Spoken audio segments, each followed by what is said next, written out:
Mark Lamia, studio head, Treyarch. I think you follow up Call of Duty Black Ops by, well, we followed up by wanting to surprise and innovate in pretty much every area of the game. Whether that's the campaign, the multiplayer, or the zombies, the team had some really ambitious goals. You know, a team that I'm very proud of wanting to take on the challenge of not just iterating on what we created with Black Ops, but really coming up with some great new innovative gameplay on every front, and they're pushing it on every front. From the very beginning, going to the near future was on the table for us. We really wanted to do something fresh and exciting and new, and create just this epic fiction. You know, Black Ops doesn't talk about a time frame. Black Ops is about what you're doing. It's about being in Black Ops and these deniable operations, and I think sort of the dark mystery that we presented in Black Ops, that comes through, and thematically, the characters, the story, and the setting. It's more about that than any particular time frame. So in order to tell our fiction, we wanted to, one of the main goals was we wanted to present the most compelling villain we have ever done in Call of Duty.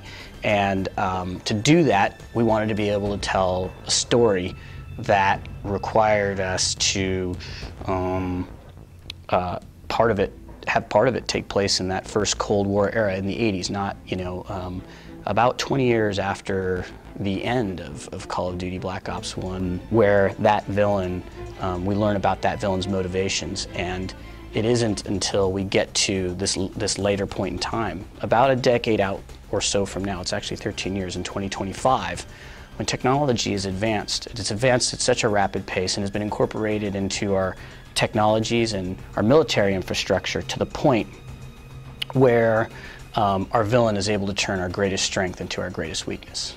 There are so many new ways to play Call of Duty Black Ops 2. The weaponry and the advancements in technology over the next decade play really well in a game space. The advancements in drones and robotics allows for all kinds of new AI that can be created, but also new equipment that we can take over, new vehicles that we can take over, right? You can, now you can fly quad rotors in our game. You can, you know, drive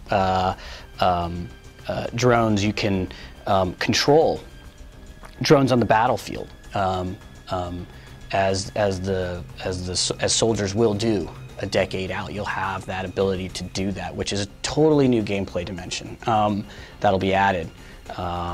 So we're really excited about that.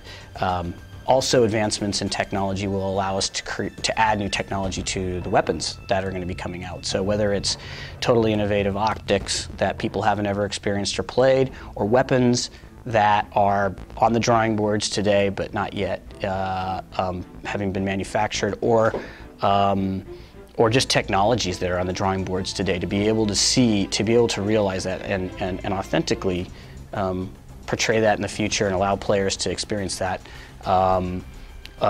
will be totally a new experience for Call of Duty players, and something that, you know, is at the heart of what we wanted to do.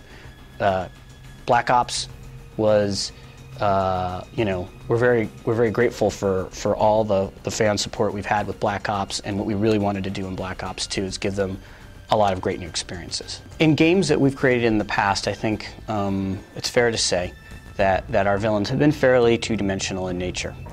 You're the good guy, they're the bad guy. You're going out to stop the bad guy. We absolutely wanted to take on a completely different challenge with the narrative and fiction for this game. And with this game, what we wanted to do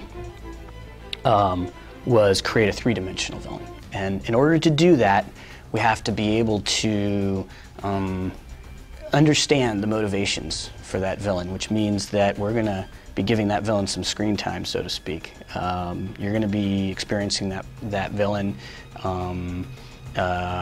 throughout this time period, these time periods in the past and in the future, and really understand those motivations. And